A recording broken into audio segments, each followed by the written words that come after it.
శ్రీ మహాగణాధిపతయే నమః. శ్రీ గురుభ్యో నమః.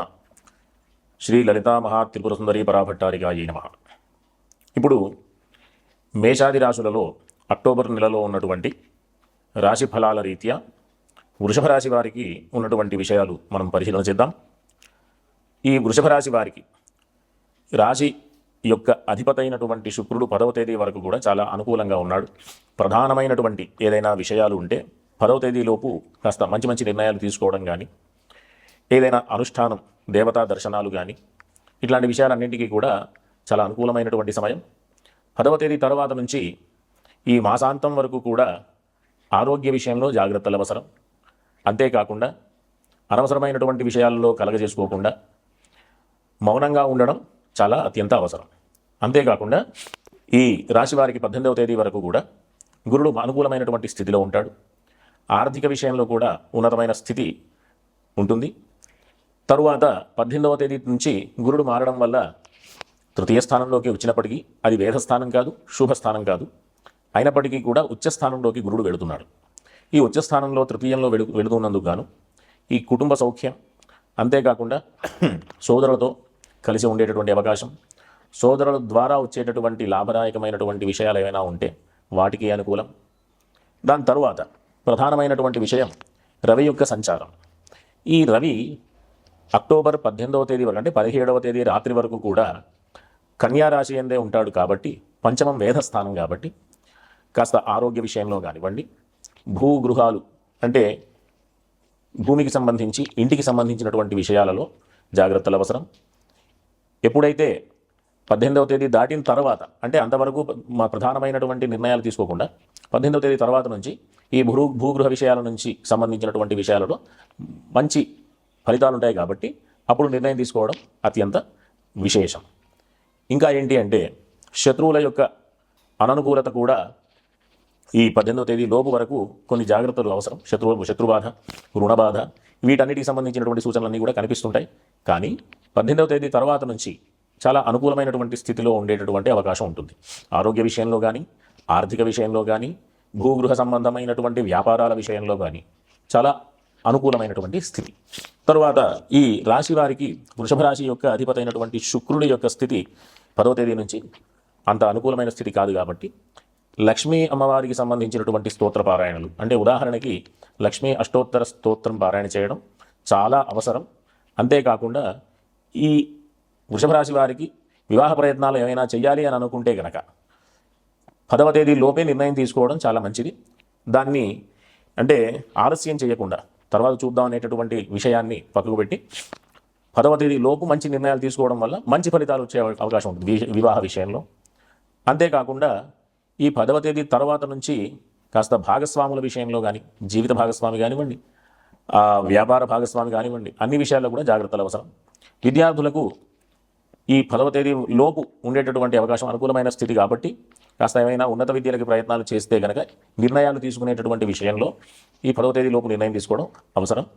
అంతేకాకుండా ఈ 18వ తేదీ తర్వాత నుంచి కొన్ని గ్రహాల యొక్క ఆనుకూల్యతల వల్ల అంటే ఉదాహరణకి రవి, బృహస్పతి ఈ గ్రహాల యొక్క ఆనుకూల్యతల వల్ల ముందుకు వెళ్ళే అవకాశం కూడా ఉంటుంది. ఏ విషయంలో? విద్యా విషయంలో కానివ్వండి, ఉన్నత విద్యల విషయంలో కానివ్వండి.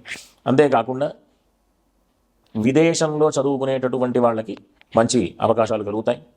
లాభదాయకమైనటువంటి విషయాలు ఉంటాయి. ప్రధానంగా చేసేటటువంటి వృత్తి వ్యాపారాలలో లాభాన్ని సూచించేటటువంటి అవకాశం ఈ వృషభ రాశి వారికి నెలంతా కూడా ఉంది. ఎందుకంటే మన వృత్తి వ్యాపారాలకు సంబంధమైనటువంటి స్థానాధిపతి ఏకాదశంలో ఉండడం వల్ల మంచి అనుకూలమైనటువంటి స్థితి ఉండేటటువంటి అవకాశం ఉంటుంది. ఇట్లా ఉన్నప్పటికీ కూడా కాస్త 18వ తేదీ లోపు రవి యొక్క అంటే గ్రహాలన్నింటికీ అధిపతి రవి కాబట్టి 18వ తేదీ లోపు కొన్ని నిర్ణయాలు 18వ తేదీ తర్వాతకి మార్చుకోవడం వల్ల ఉన్నటువంటి లాభస్థితి ఇంకా విశేషమైనటువంటి లాభానికి దారితీసే అవకాశం ఉంటుంది. కాబట్టి ఈ రాశి వారికి అంటే వృషభ రాశి వారికి ఈ నెల ఇంచుమించుగా అంతా అనుకూలమైనటువంటి పరిస్థితిగానే మనం పరిగణలోకి తీసుకోవచ్చు. కాకపోతే ఈ వివాహ విషయంలో నిర్ణయాలు తీసుకునే విషయం కానీ, వివాహం అయినటువంటి వాళ్ళు కానీ, తర్వాత జీవిత భాగస్వామి కానీ, వ్యాపార భాగస్వామి కానీ వాటికి సంబంధించిన విషయంలో ఇబ్బందులు ఏమైనా మనం ఎదుర్కొనేటటువంటి పరిస్థితి ఉన్నప్పుడు లక్ష్మీ అష్టోత్తర స్తోత్రం చేయడం, పారాయణ చేయడం వల్ల, అంతేకాకుండా ప్రతి శుక్రవారం లక్ష్మీ అమ్మవారి యొక్క ఆలయం దగ్గరగా ఉంటే లక్ష్మీ అమ్మవారి యొక్క ఆలయ దర్శనం చేసుకోవడం కానీ, ఒకవేళ లక్ష్మీ అమ్మవారి యొక్క ఆలయం లేనప్పుడు ఏ అమ్మవారైనా సరే ఆ అమ్మవారి యొక్క విగ్రహ ప్రతిష్ఠ చేసేప్పుడు ముగ్గురు అమ్మలని అంటే మహాకాళి, మహాలక్ష్మి, మహాసరస్వతి దేవతల్ని ఆవాహన చేస్తారు. కాబట్టి శుక్రవారం కూడా ఏ అమ్మవారి దర్శనం చేసుకున్నా లక్ష్మీ అమ్మవారి యొక్క దర్శనం చేసుకున్నట్టే. కాబట్టి ప్రధానంగా శుక్రవారం యొక్క ప్రాధాన్యత వీళ్ళు చూడవలసిన అవసరం ఉంది. ఏంటంటే లక్ష్మీ అమ్మవారి యొక్క దర్శనం, లక్ష్మీ అష్టోత్తర స్తోత్రం ఇవి చేయడం వల్ల అన్ని ఇబ్బందుల నుంచి అధిగమించేటటువంటి అవకాశం ఉంటుంది. స్వస్తి. ఇప్పుడున్నటువంటి కాలమాన పరిస్థితుల ప్రకారంగా సమాజంలో ఉన్నటువంటి అనవసరమైనటువంటి అలవాట్లు, అనవసరమైనటువంటి మార్గాలలో ఇప్పుడు మనం జీవనాన్ని గడుపుతున్నాం. కాబట్టి అనేక రకాలైనటువంటి ఇబ్బందుల్ని మనం మన కర్మ ఫలంగా మనమే అనుభవిస్తూ ఉన్నాం. కాబట్టి వాటి నుంచి అధిగమించాలి అంటే మనకు గొప్ప గొప్ప అవకాశాలు మన ఋషులు, మన పెద్దవాళ్ళు ఆచారాల రూపంలో, పండగల రూపంలో, ఆరాధనల రూపంలో అనేక రకాలైనటువంటి మార్గాలు మనకి ఉపదేశం చేశారు. దాంట్లో భాగంగా ఇప్పుడు మనం ఈ మాసంలో ఆశ్వయుజ మాసం పాడ్యమి నుంచి ప్రారంభం చేసి విజయదశమి వరకు కూడా శరన్నవరాత్రి మహోత్సవాలు జరుగుతున్నాయి. కాబట్టి అట్లాంటి అద్భుతమైనటువంటి అవకాశాన్ని అందరూ కూడా సద్వినియోగం చేసుకోవాలి. ఎందుకు అంటే మనం జ్యోతిష మార్గంలో చూస్తే జాతక చక్రంలో 3 స్థానాలు ఉంటాయి. దాన్నే 3 కోణ స్థానాలు అంటారు. రాశిచక్రం, లేకపోతే లగ్నం, అక్కడి నుంచి 5వ స్థానం, అక్కడి నుంచి 5వ స్థానం. వీటన్నిటికీ కూడా లక్ష్మీ స్థానాలు అని పేరు.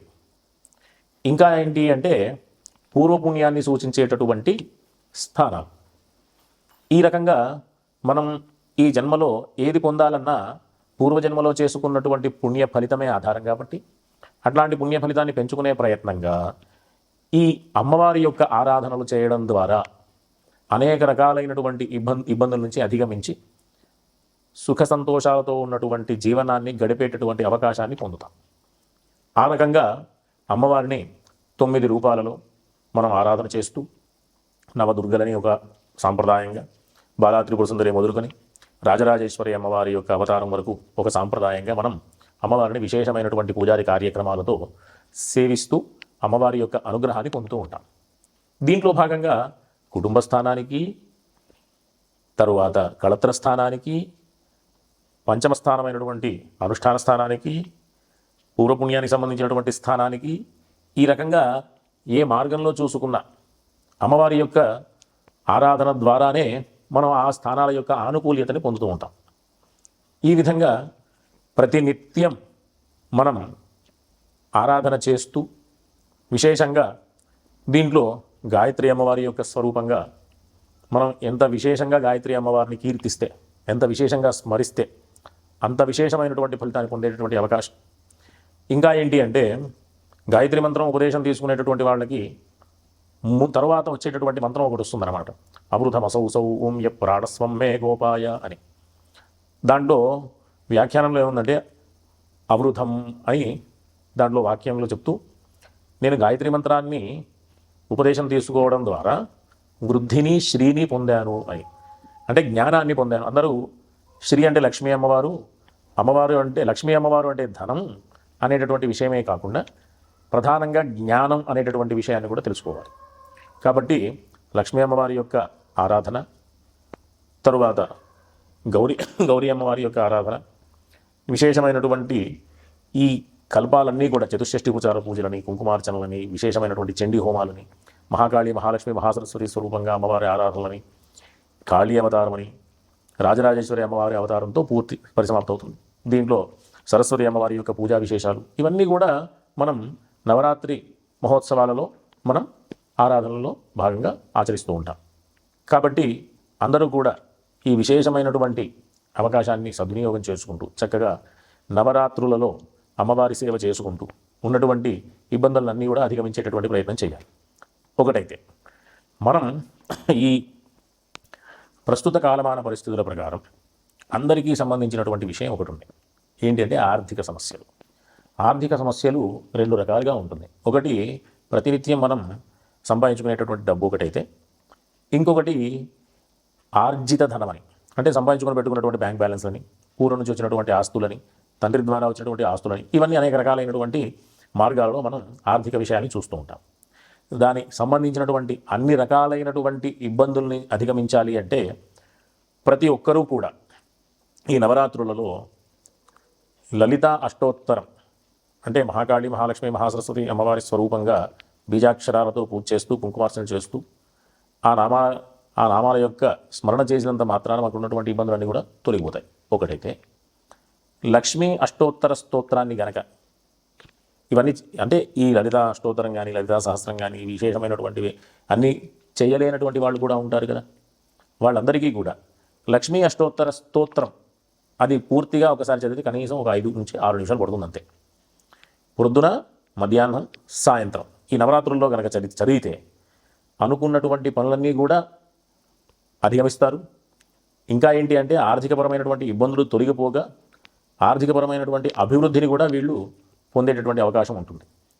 కాబట్టి అందరూ కూడా ఈ మార్గంలో వెళుతూ లక్ష్మీ అష్టోత్తర స్తోత్రం గుర్తుంచుకోండి. అందరూ కూడా అది రోజుకి 3 సార్లు పారాయణ చేయండి. విశేషమైనటువంటి ఆర్థిక లాభాన్ని పొందేటటువంటి అవకాశాన్ని పొందండి. స్వస్తి.